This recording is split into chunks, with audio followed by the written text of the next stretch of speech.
Hi everyone, welcome back to the Edgewater Avenue YouTube channel. In today's video, we are making the Amelia bottoms. This pattern comes in sizes extra small all the way up to a 6X. Yes, Edgewater Avenue now has extended sizes, so make sure to click on the sizing tab on the website to see more on that size chart. These bottoms also come in cheeky and full coverage options. For materials, you will need swimwear fabric. About a yard is good, but maybe closer to 1.25 yards for some of the extended sizes. 1/4-inch swimwear elastic, a cutting tool like a rotary cutter or scissors, and you'll need a sewing machine and or a serger. In this tutorial, I am using both, but if you have just one or the other, you will be able to get through it. The last thing you'll need is the pattern for the Amelia bottoms, which is available now at edgewaterav.com. So for cutting, you're first going to choose your coverage option. Today I'm making the full coverage, and you are going to cut 2 in your front piece and 2 in your back piece.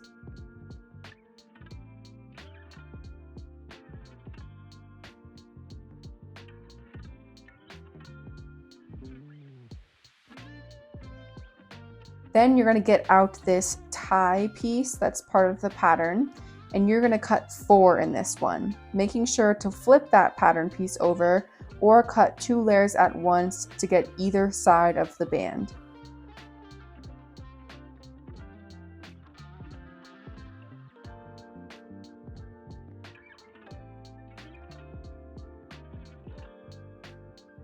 So before we get started with construction, I want to mention that there's a couple ways you can make these bottoms. First, you could do this completely with concealed seams. This is what you'll usually see from Edgewater Avenue tutorials. I won't be doing that today, but it is an option for these bottoms. Another option is making it non-reversible with fold-over seams on the front and back leg lines. And today I'm showing a third option, which is a mix of those two. So the front is going to have concealed seams, but the back is going to have some fold over seams.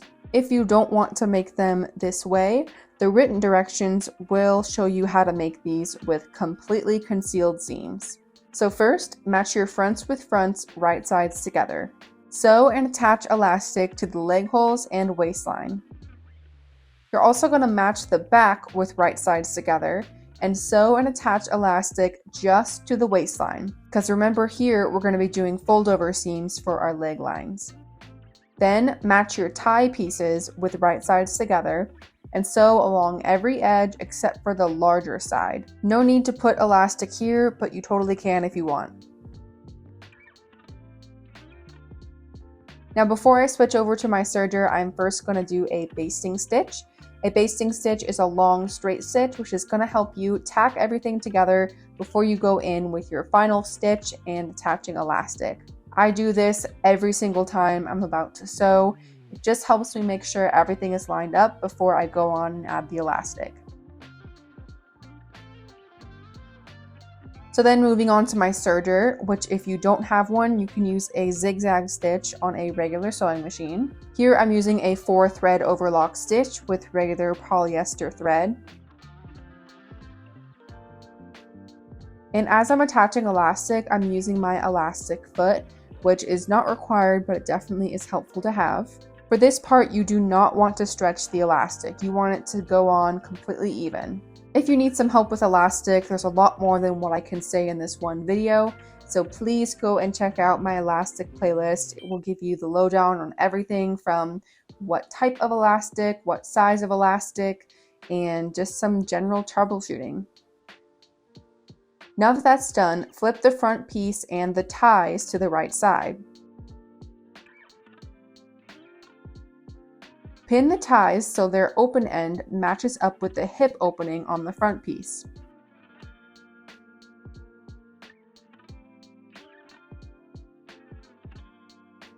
We're going to sew this down on either side with a straight stitch. I find this is easier if I break up the process into 2. First, I sew the open edges together, and then I'll sew the tie down onto the hip. This is personal preference. You can do it in one step if that's fine with you. Also, something to note, this is not the final stitch. I am doing a basting stitch here, so don't worry if your straight stitch is secure or not. Now that the ties are attached, you can put the front piece aside. Now focusing on our back piece, we're going to finish up those leg holes. So first, take it to the right side. Sew and attach elastic to the leg holes on your lining side. Again, I'm going to do a basting stitch before I do this. But this time, when sewing the elastic, you're going to want to stretch it just slightly. If you're someone who likes math, then this is going to be a 1 to 3% seam reduction. So once the elastic is sewn, flip it onto the lining side so it's completely covered. Then, using a zigzag stitch, you're going to sew and finalize those leg lines. I like to do this from the lining side. It's just easier for me to see where the seam ends, and I like to do a wide zigzag stitch that covers most of this seam.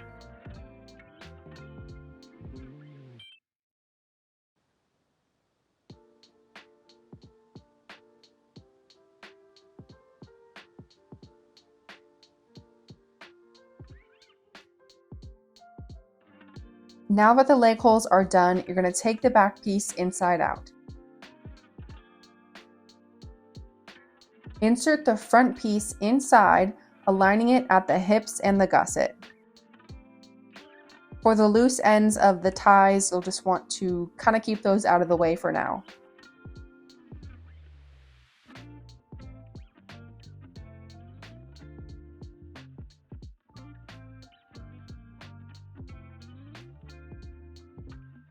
Sew the hips and the gusset all together using a basting stitch as you need, but you're going to sew the final stitch with a straight stitch. So on the gusset, you're sewing through 4 layers of fabric, but on the hips, you're actually sewing through 6 layers. So this is a lot. Take your time, use a basting stitch if you need.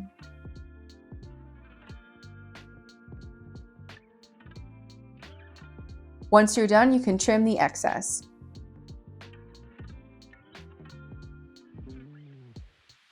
Now seam rip a hole somewhere along an existing seam. With these bottoms, you end up having to do it up by the waist. And then you're going to bring the bottoms all the way to the right side. The final step is finishing off this hole with a top stitch or an invisible stitch. And that finishes the Amelia bottoms. This is a very timeless style. I think it's going to be very popular. If you're wanting something that's a little bit higher on the hips, but it's not super high on the waist, this is a great pattern for that. Thank you for watching. Make sure to grab the Amelia pattern on my website, and I will see you next time.